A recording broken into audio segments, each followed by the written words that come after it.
Welcome everyone. Like I said, I'm very happy and excited to be here. It was always part of the plan that I was going to do a little bit of a um, explanation of this lesson that I have. And then with Katie kind of doing a recovery, I ended up just doing the whole session. So essentially, I am a secondary ed educator. I teach 11th and 12th grade computer science engineering, and I took this amazing class with the Maryland Center for Computing Education last year. And it was all about AI. It was with Mindspark and IBM, really, really fascinating. And so what I'm going to do is kind of walk you through some of that background as well as kind of give an overview. So I'm about to switch slides. If you all could let me know, do you see like the next slide? That would be helpful. It's always one of those things with sharing screens. So are you seeing the shift? Do you see session outline now? There's a delay, but you're shifted now. Perfect. Okay. So I'll give a little bit of an introduction about myself, some logistics, what this program is, what the Mindspark program is, what some of my biggest takeaways are, share a bunch of resources, and also share out that unit lesson plan that you are absolutely welcome to use. I really do think it is scalable. I was teaching it to 12th graders, but I'll kind of walk through some ways that it can be scalable for up and down from that.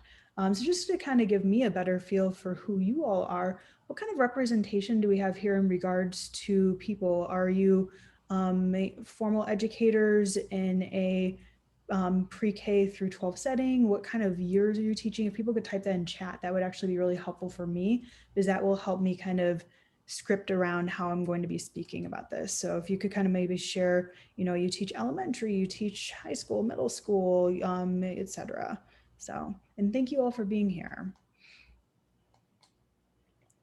So, I'm going to walk through, like I said, a little bit about myself. So I am one of those people that is just inherently curious. I love to learn. I am a huge fan of NASA and space. And so I have found great joy in all these different adventures throughout my life. It might be that I am going to a conference at Johnson Space Center and then giving a talk about various innovations. It might be that I'm volunteering at a paleontological dig, or flying an airplane. All these are different adventures that I've done as a teacher and have absolutely loved them. And I really do view that as educators, we are helping influence that next generation, and so we are superheroes. So just a little bit about myself.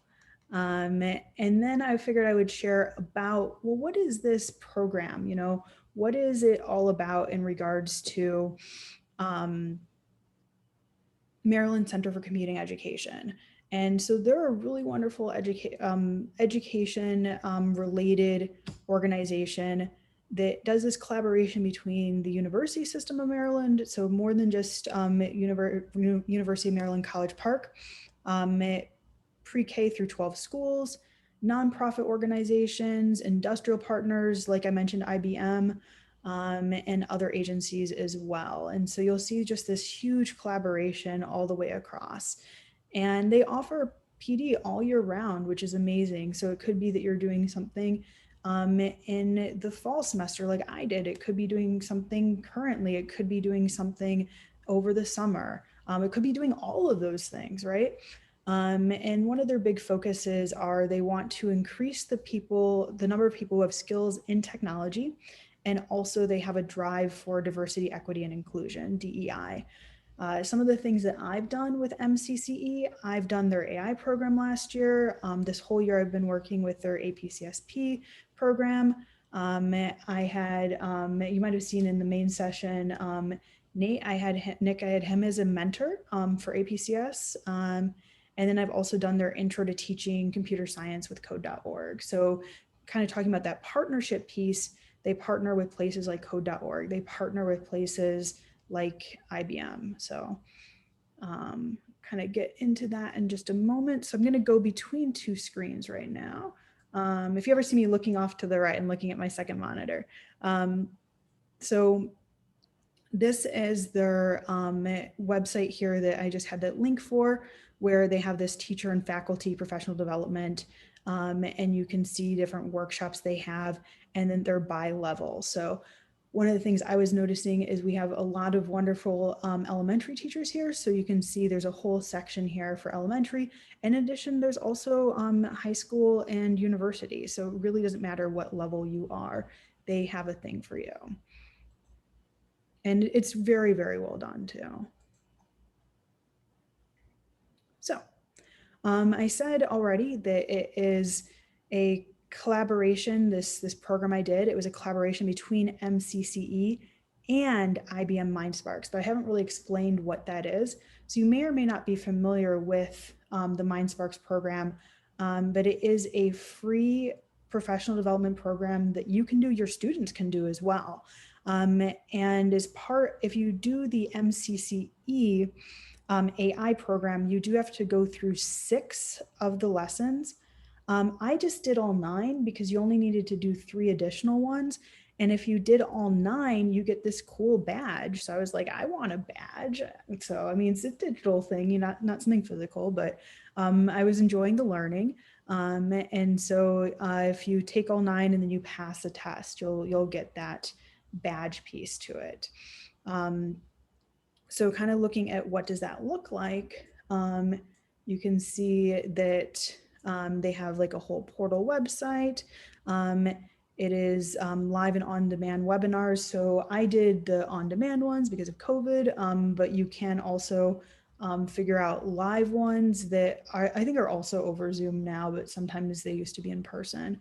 And so really, really helpful, very formative in regards to fleshing out just that knowledge of AI. Definitely recommend it. So we'll take a look at the different 9 ones that they have. So like I said, they have 9 different ones. And so they work all the way from, what is AI? Why do we learn about it? And, how can we engage people with it? All the way down to what's happening with jobs in AI, ethics of AI. Like that was a topic that I found to be very interesting. Sorry. Looking at the programming and code that goes into it, and then how can we make sure that we are inclusive, not excluding other people. So that also works with the ethics. We all have like our smartphones, right? So it's like, how are you using your smartphone in regards to being able to speak to it? Like that was part of our opening session. One of the panel people spoke about natural language processing and computational language. So all sorts of different aspects that they have with these. Okay. So what is that AI for Educators class, right? I've mentioned MCCE, I've mentioned the Mindsparks thing, but how does that work together as this class? So the class itself is twice per week. It's in the evenings. It's over Zoom, just like we're meeting right now. And it's 1 hour twice per week, so 2 hours per week. It's over 3 weeks total. And at the end, you will actually present a lesson or a unit plan. So you get some time during that time to work on it. But most of the time is spent learning and discussion. Really just a great, collaborative space with fellow colleagues who are like-minded, who are curious, and spending that time together. And I chose particularly to do my lesson on AI and cybersecurity. That's a very, cybersecurity itself is a huge field, and it's something that I'm really interested and passionate about. I think it ties in a lot with what we do with educators because we're helping people. We are making sure that things are safe and secure. And so there's a lot of connections between the foundations and fundamentals of security and being an educator, being a mentor, and always being someone who wants to learn because things are always changing in technology. And so there's a lot of philosophical connections between the two. So we have this website I already showed. That's where you sign up for the PD. And then I just wanted to talk for just a moment about some of their most popular activities. So some of their most popular activities include teaching something how to play a game. And we saw kind of versions of this earlier where Nora was sharing with us like the masks and everything. So it's where you can teach computers different things. And this ends up being a really hands-on activity for students. They get pretty into it, so that can be a lot of fun for them. Um, and then I have found the ethics to be both personally very interesting, but students love getting into this. Now, like I said, I teach 11th and 12th graders. So to do a particular lesson on ethics, and I'm going to show you one in just a moment, um, might be something that you would teach differently to elementary students. This particular one from MIT. I'm going to show a very short video from them so we can kind of get a feel for what that's about. And then I'll talk about how I use that with my 12th graders.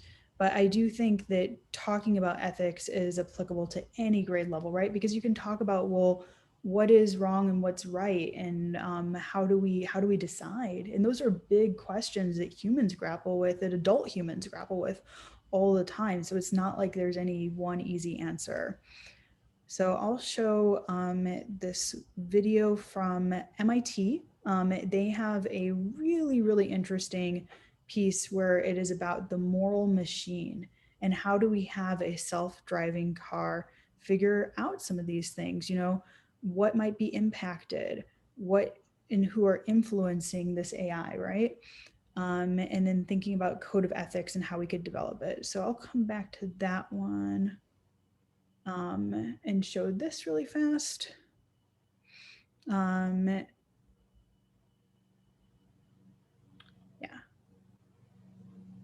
So I'll show this, and then I'm going to just skip a slide and come back to it. Okay. So let me know if you can't hear, but when I did click share, I did click the share the audio. So hopefully you should be able to hear the audio for this video. It's very, very short, but this is the website, and students get to do some experimentation around the trolley problem. If you're familiar with that philosophical question of, you know, this device is going to crash into people.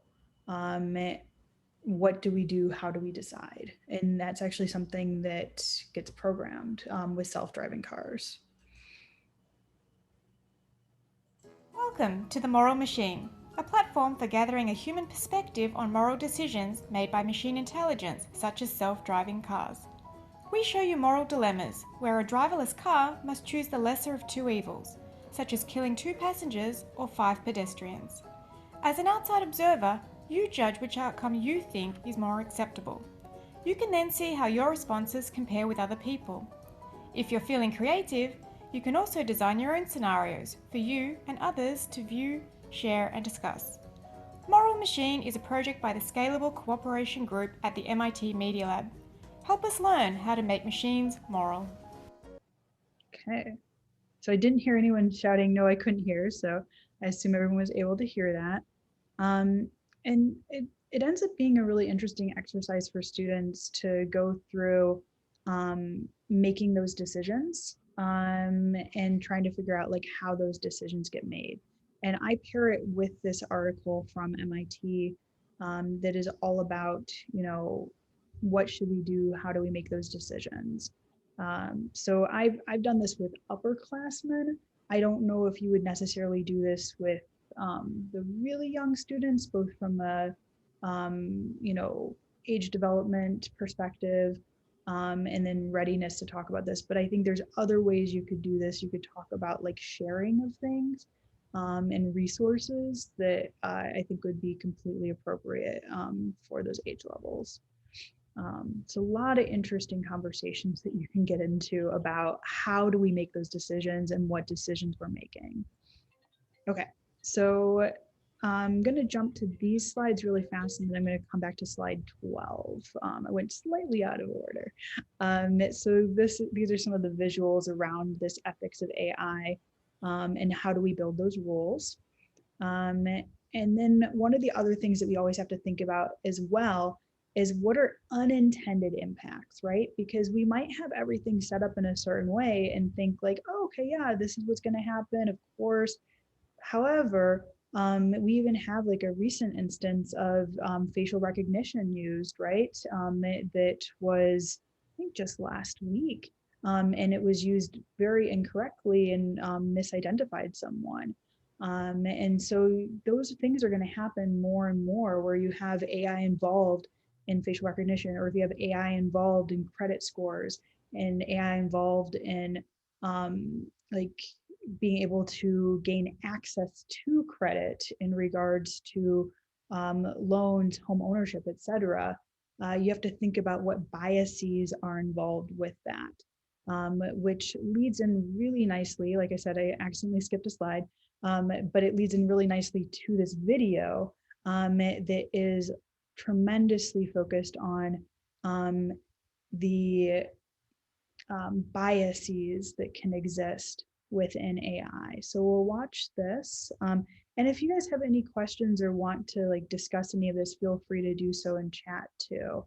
And so after this, I'm going to talk about my key takeaways and then the lesson that I created, which is on cybersecurity.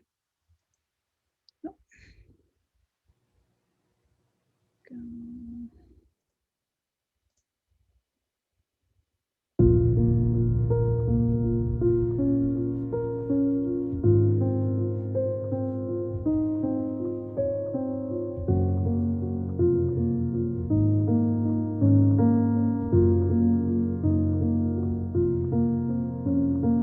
My heart smiles as I bask in their legacies, knowing their lives have altered many destinies. In her eyes, I see my mother's poise. In her face, I glimpse my auntie's grace. In this case of deja vu, a 19th century question comes into view. In a time when Sojourner Truth asked, "Ain't I a woman?"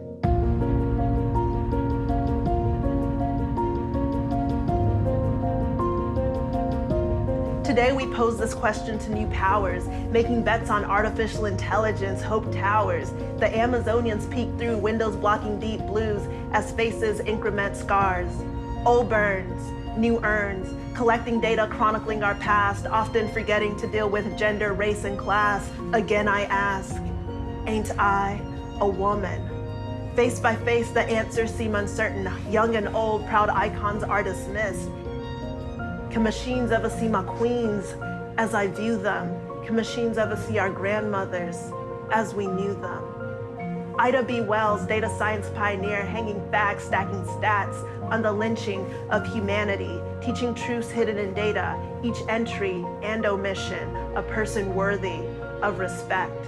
Shirley Chisholm, unbought and unbossed, the first Black Congresswoman, but not the first to be misunderstood by machines well-versed in data-driven mistakes.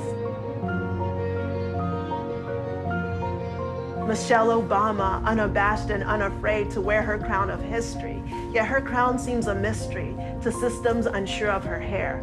A wig, a bouffant, a toupee, maybe not. Are there no words for our braids and our locks? Does relaxed hair and sunny skin make Oprah the first lady?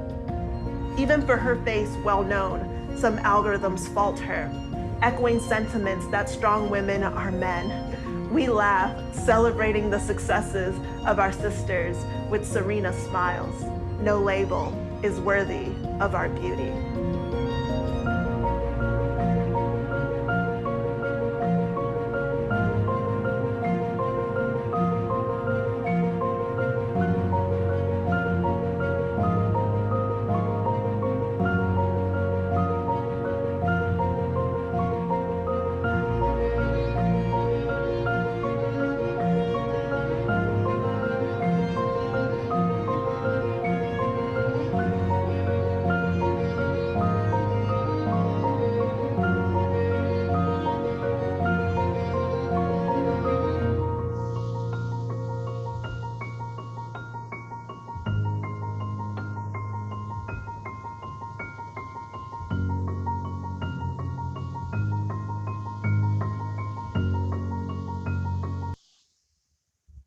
So there's a huge power in the data sets that we use.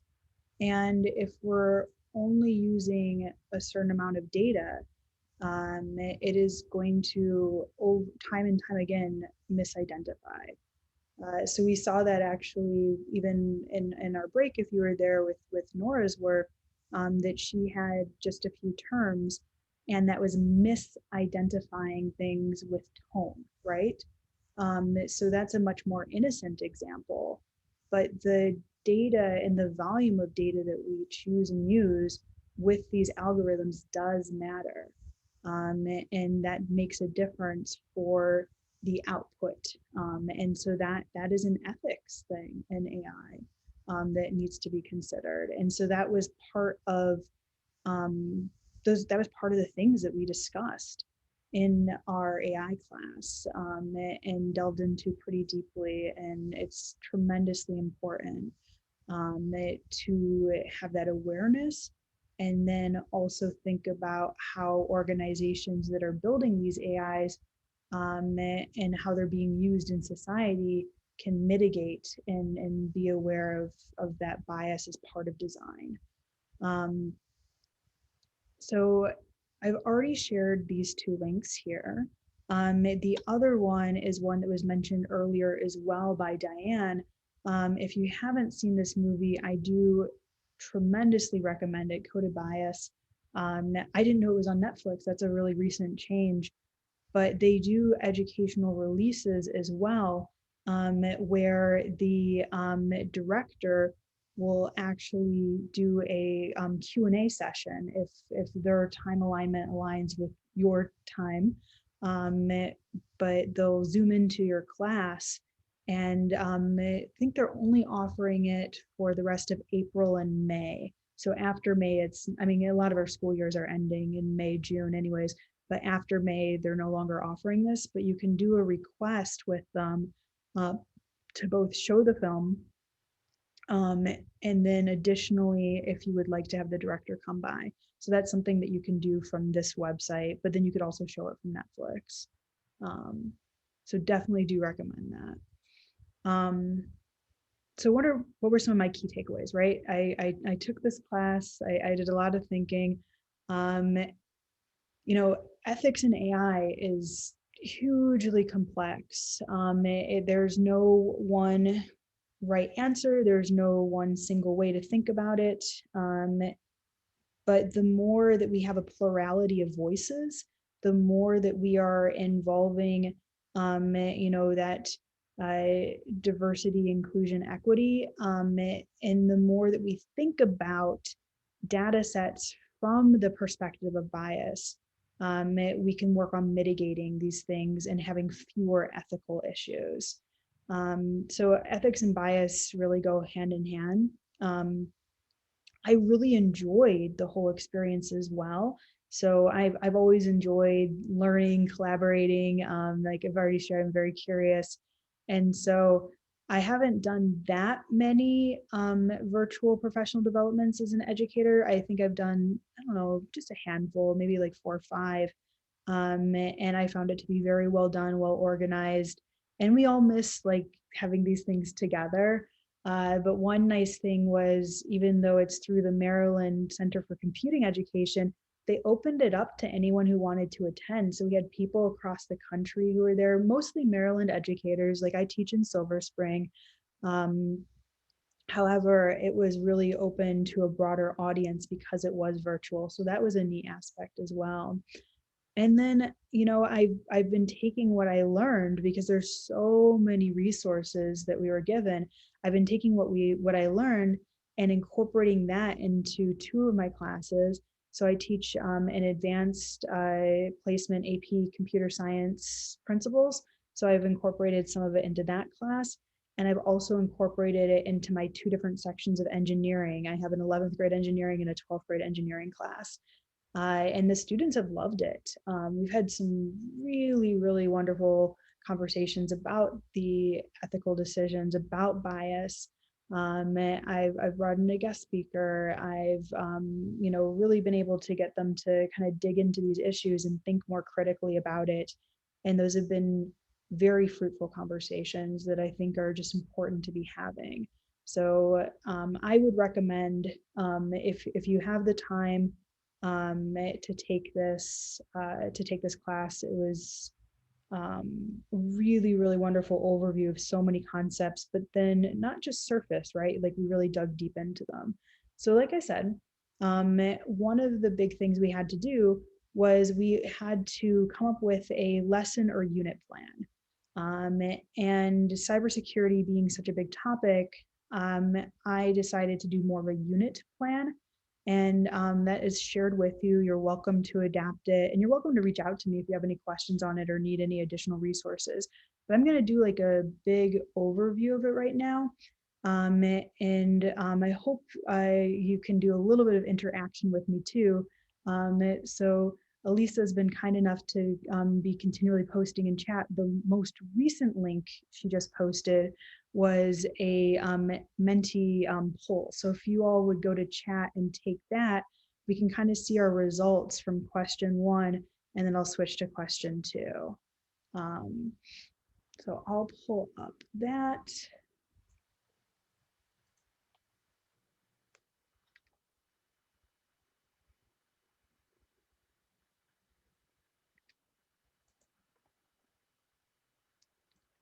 You can see we've got some results coming in for has anyone ever experienced a cyber attack? And I'm being pretty intentional with my language here. So cyber attack and not hacker, because I myself am a hacker, but I'm an ethical hacker.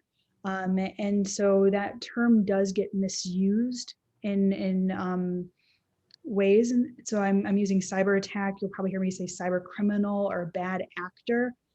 So I think the way we use those terms is important. Probably a lot of you are too, in the sense of like doing life hacks, right? I'm going to switch it to the second question, but hacker just means to tinker and modify things. So you should have access now to the second question.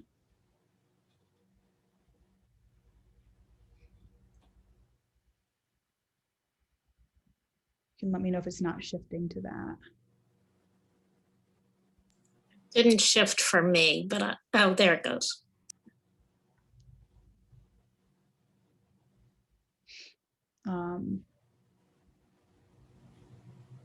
So we've got some results coming in. Yeah, there are a lot of cyber crimes that happen. So it is something to really be aware of in regards to cyber attacks that have somewhat recently happened. We have the Baltimore County Public Schools one, right? And I know my friend who is a librarian in Phoenix, her whole community college that she's a librarian of, like they just got a ransomware attack about a week and a half ago, and the whole school had to shut down. So it is a pretty big deal and an important thing to kind of be aware of. So for our results, we have kind of a pretty even split. So some people have had it happen to them. I'm so sorry about that. Some people have known it to happen to someone. Also really sorry about that. And then same thing, everyone else is A and B. So we don't have anyone who has the no, which really just tells us about the prevalence of this. And then identity stolen. Really sorry that you all have known someone that it's happened to. Not quite as clean of a split for this one. So it's just interesting to kind of see where that falls. So these are the questions that I just asked you, the cyber attack, the identity stolen. And I actually start my lesson with those 2 questions with students, because I think it's interesting to get them thinking about that and them thinking about like that big picture piece. And then I asked this question: what are some of the most recent cyber attacks that have happened? And so I already mentioned Baltimore County Public Schools. Does anyone know of any other recent cyber attacks that have happened? That one's from last year.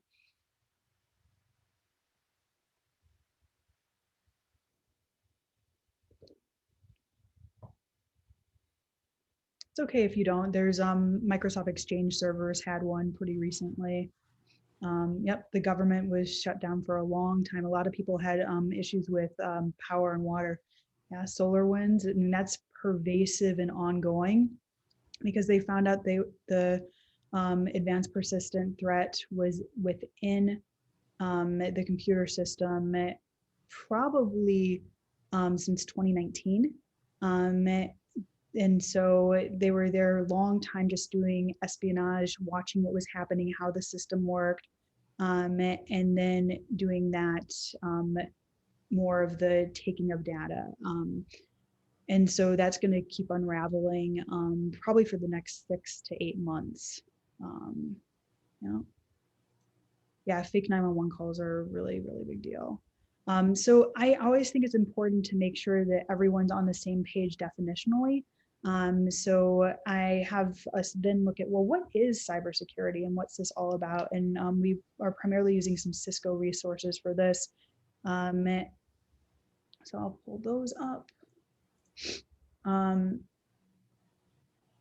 So, thinking about it is this practice of working on what are all of your systems and making sure they are as secure as possible. Thinking about how things are networked and connected. Both, we're probably all using Google in regards to Google Docs, maybe not using Google Classroom, but some of us might be. So a lot of that's cloud-based. When we're in school, we're using probably our school Wi-Fi, maybe some Ethernet cords because things might be hardwired. So like right now, I'm hardwired. You might also be, using, of course, your work from home, right? So you're using your at-home Wi-Fi probably. And so how are things networked? How are they set up? And what programs and softwares are we using? And then trying to make sure all those things are protected. And of course, we think about,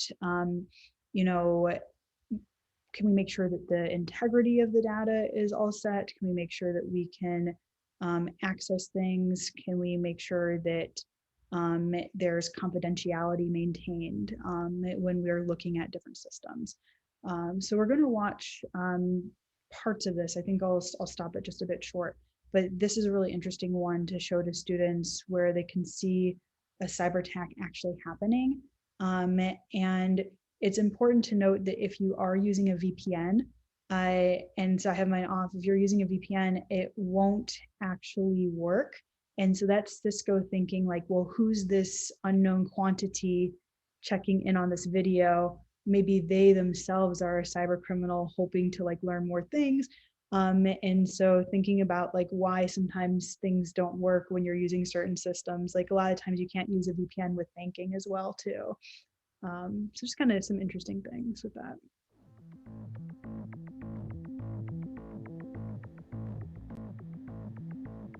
How did you decide to become a hacker? Well, I'm not really sure what it means to become a hacker. That's like some guy in a hoodie who types really fast and stays up all night writing code and cracking passwords. It's not me. I just spy on people and see what makes them click. It's not a bad job. Mark Hanning, CEO of Qualicart, set to report earnings after their blockbuster IPO. So you consider this a job? I put a lot of work into this. I'm not lazy. It takes research to figure out the key players, learn all about them, their families, their friends, what they care about. You have to understand the company's organization. I get a lot of my information from the sales department because they're always so quick and eager. They're hungry. People trust too easily. They don't look at the details. I do.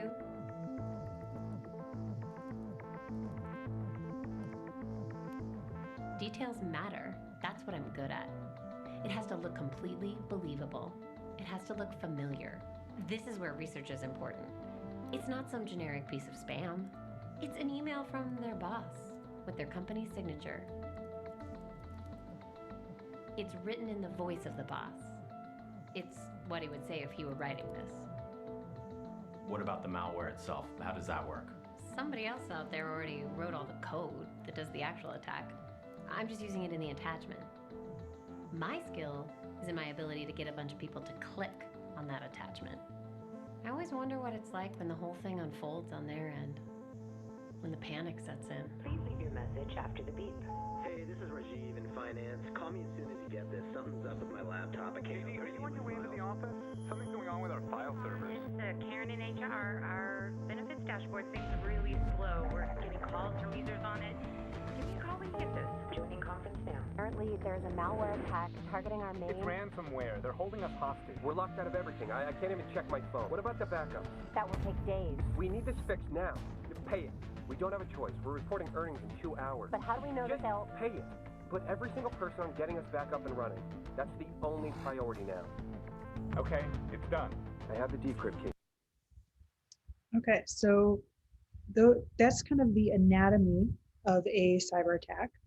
And that can end up being a really fruitful discussion with students where you can talk about, well, what's happening? How did that happen? How does that realistically happen? Because these are some of the ways that these things actually happen. It's a combination of a social engineering with a phishing attack with malware. So it's often that you might have a multi-exploit system being involved, and you literally do, just as the cyber criminal they were sharing, have other people who are developing some of that malware. And so you might have heard of like SaaS, where it's like software as a service or platform as a service. There's malware as a service, where there are huge criminal organizations that work on providing these for other people, and then they kind of network together. So the next thing I have students do is I have the students split into 4 teams. And they read definitions of the 4 different types of cybersecurity threats from this link that we were just at. So we'll take a look at that.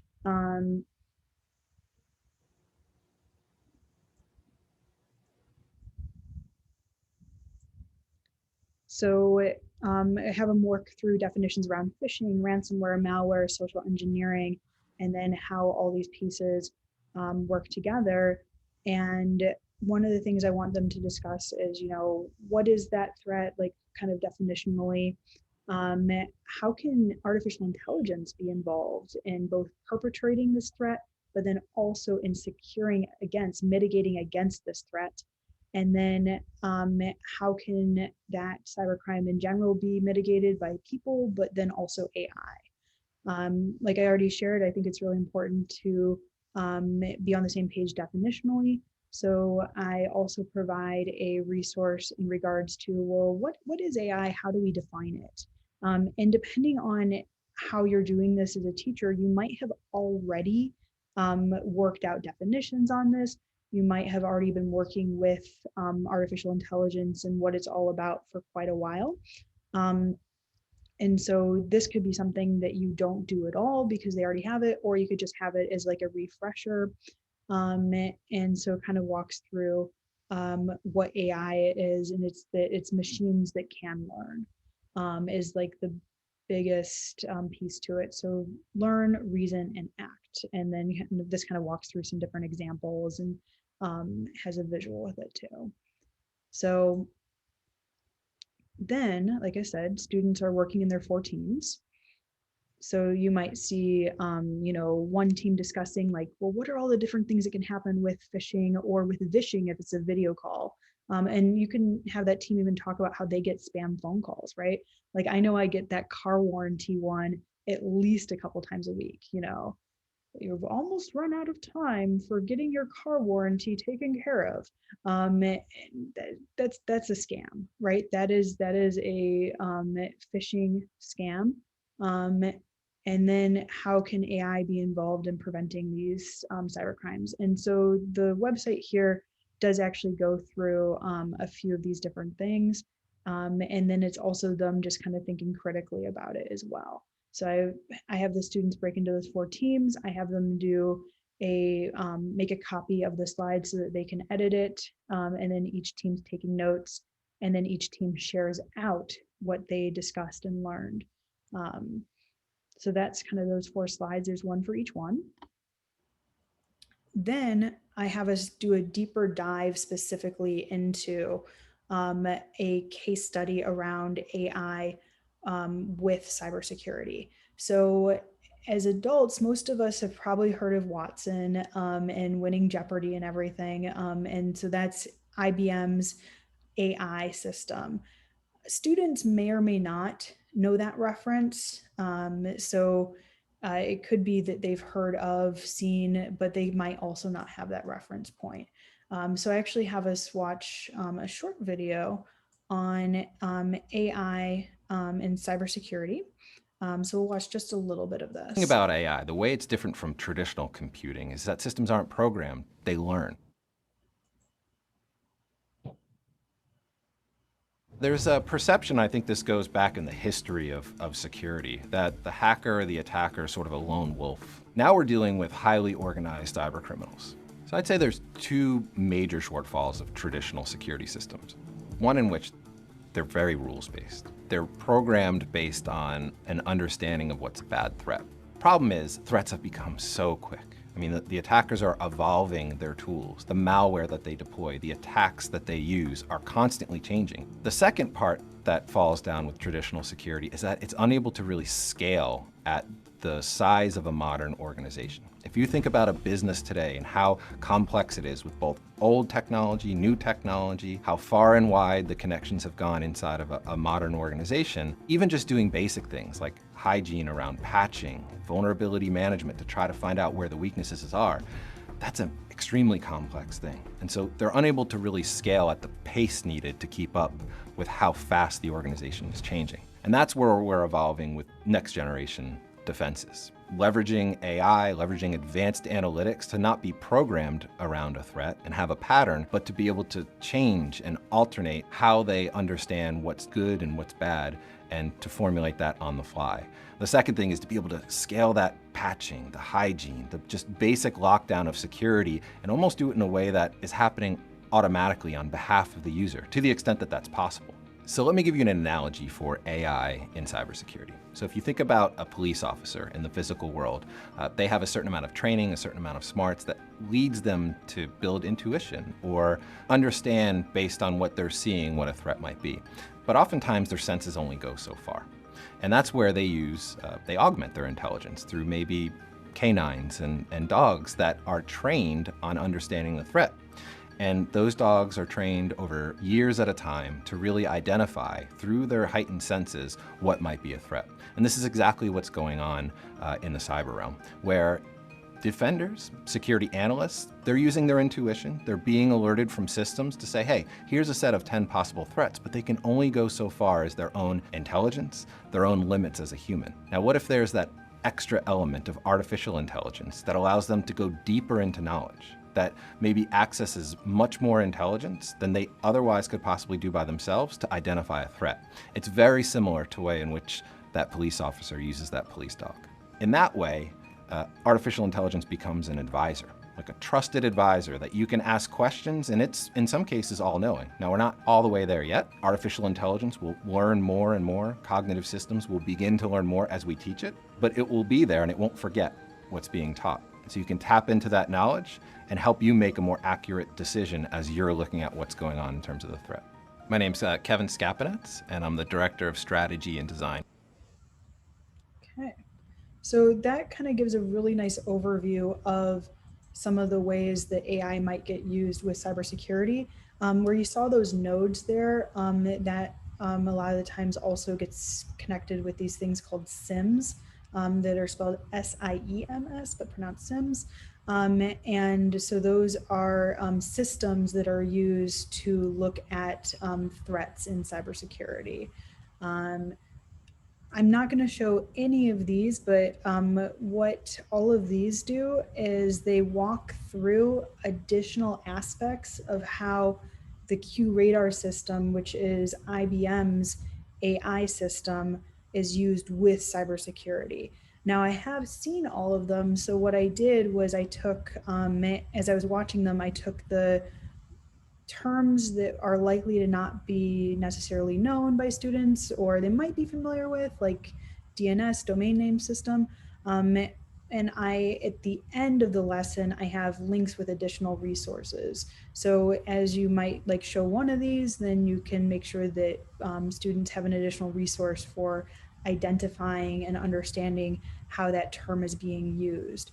And so that's kind of a way that this can get extended or shortened, right? Like you don't necessarily need to do all of these pieces, but each of these could also be a day or a half day thing where you dig into, well, how are attacks being identified, or how's the cloud used with all of this too, and how does cloud computing work? So there's a lot of ways that this could stretch out, but there's places that it could also shrink in too, depending on how much time and space you have for delving into these topics, which we all know that time is always of the essence. So we just looked at this. I showed you all the resources. I'm going to have us do one more Menti thing. So if you could share some thoughts here, and that is posted in chat for you.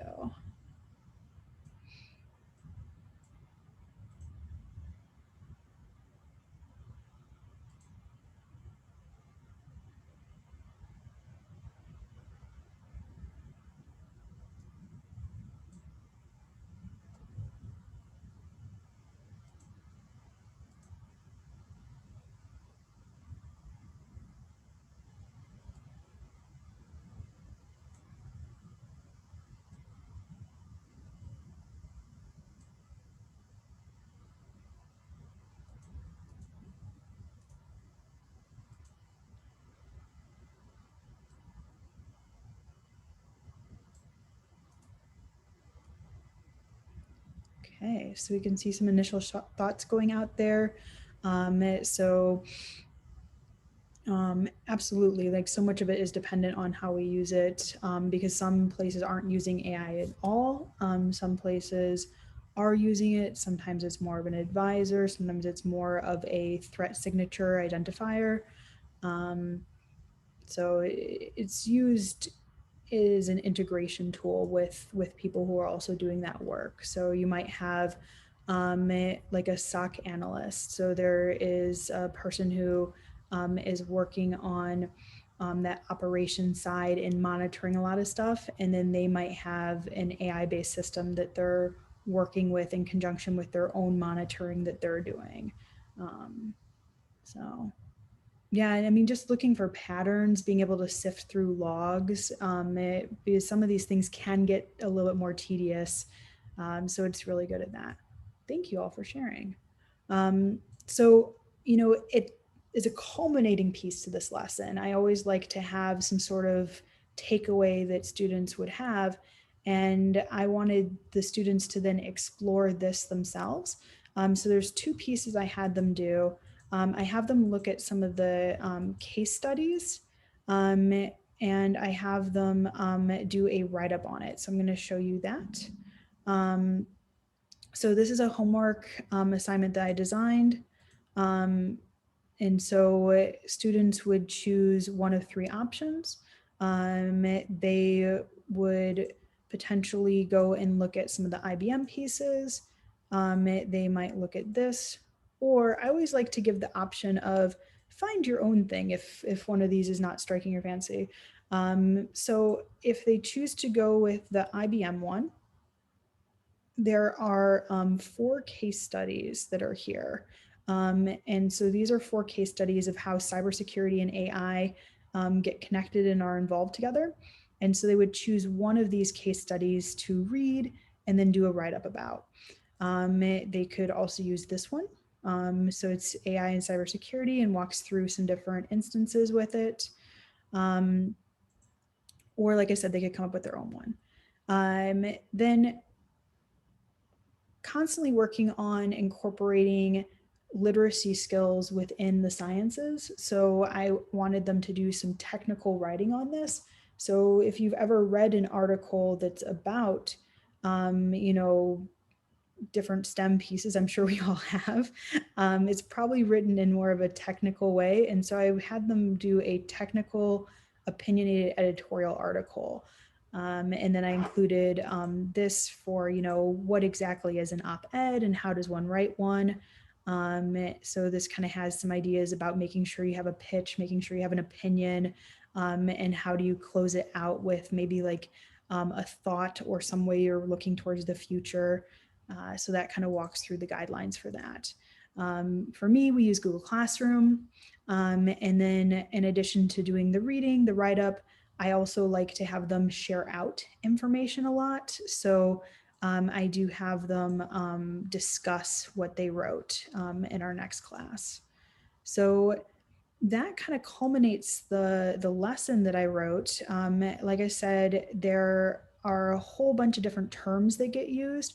So I included resources for terms. I included resources for if the students couldn't come up with semi-recent cyber attacks. So here are a few of some semi-recent ones.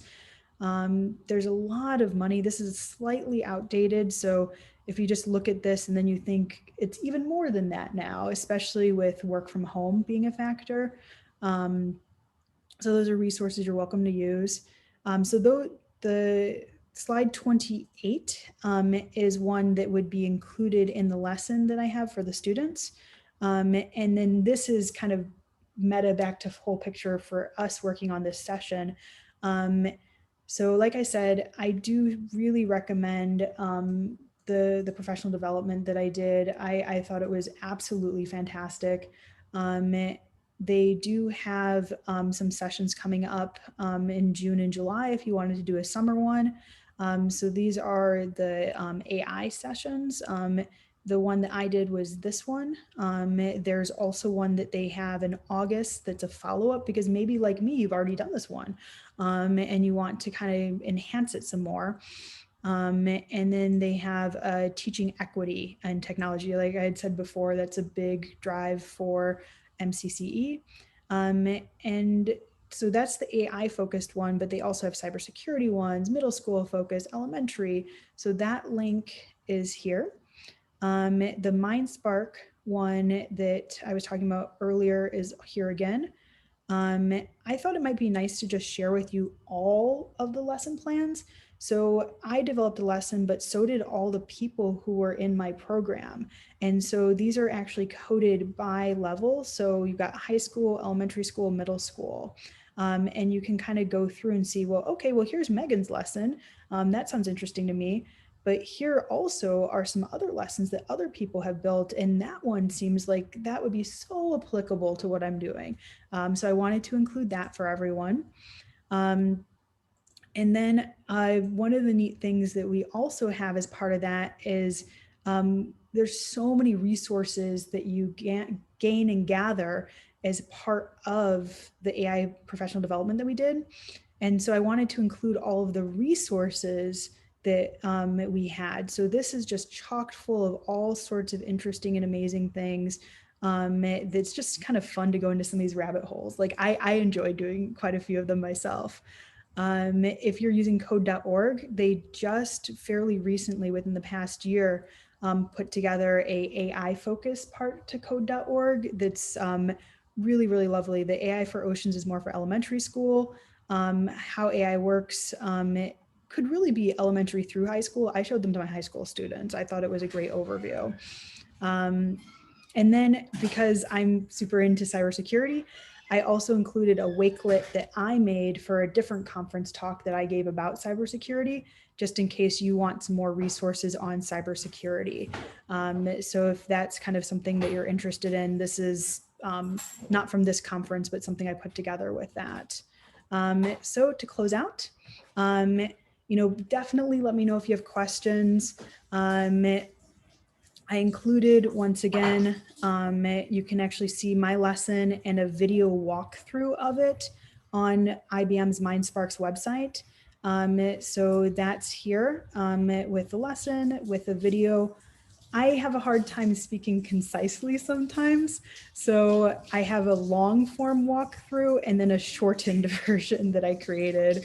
And feel free to connect with me on LinkedIn, GitHub. And then if you want something fun, you can click this too. So any last minute questions, I'm happy to answer. It was lovely to speak to you about this. It's a topic I'm very passionate about. And if you have questions now or questions later, feel free to reach out to me. I'll throw my email in here as well. It's very simple. It's my first and last name at Gmail. So I'm happy to answer any questions.